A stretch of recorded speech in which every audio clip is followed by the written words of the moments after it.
Mapagpalang araw sa lahat, share ko lang sa inyo itong gawa ko na enhancement nitong sunflower. Bali itong tattoo na to, cover up na rin siya. Bali may una siyang tattoo, ang sabi niya sa akin, moon. Tapos tinakpan nitong sunflower na to. Yan nga po, kung ano yung nakikita nyo, kung makikita nyo pa yung lumang tattoo niya. Yun po yung yung pina-cover up dun sa una niyang tattoo. Bali dito sa case na to, halos binago ko po lahat, tapos nagdagdag pa ako. Itong ginamit ko na bandang babang part, yung sa green, gumamit na tayo dyan ng army green para palitan yung kulay ng dahon tsaka ng stem niya. Tapos dun sa pinaka shadow, gumamit tayo ng wash, tapos may mix ng brown para may iba po yung kulay nung pinaka shadow niya. Tsaka pag nag-heal po siya, medyo syempre may touch ng brown, parang hindi po gray wash yung lalabas dun sa pinaka anino.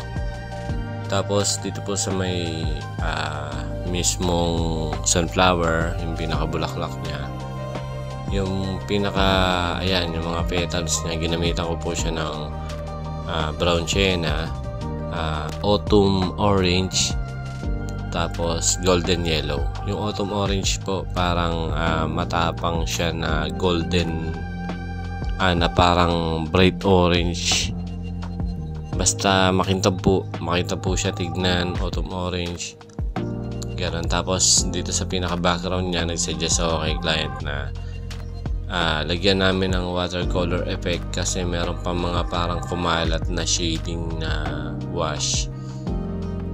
So parang pangit naman tignan kung iiwanan ko pa yon kasi pinaayos lang nga niya. So gusto niya mas maging okay yung tattoo niya, kaya ginawa natin, nag-suggest tayo kay client na dadagdagan ko ng watercolor effect para matakpan yung mga sobrang sobrang shade siguro nung unang tattoo niya. So tinakpan na rin po natin yun. Ganyan po yung ginagawa ko pagka watercolor effect. Talagang gumagamit tayo ng iba-ibang kulay. Madalas kong gamitin dyan yan, lavender, violet, tapos royal blue, country blue, teal, tapos magenta, tsaka light magenta. Tapos nilalagyan ko lang ng para mga tuldok-tuldok. Ayan, kung makikita nyo, para mas malaro natin, tsaka para mas magmukhang watercolor talaga dun sa mga tuldok-tuldok na yan.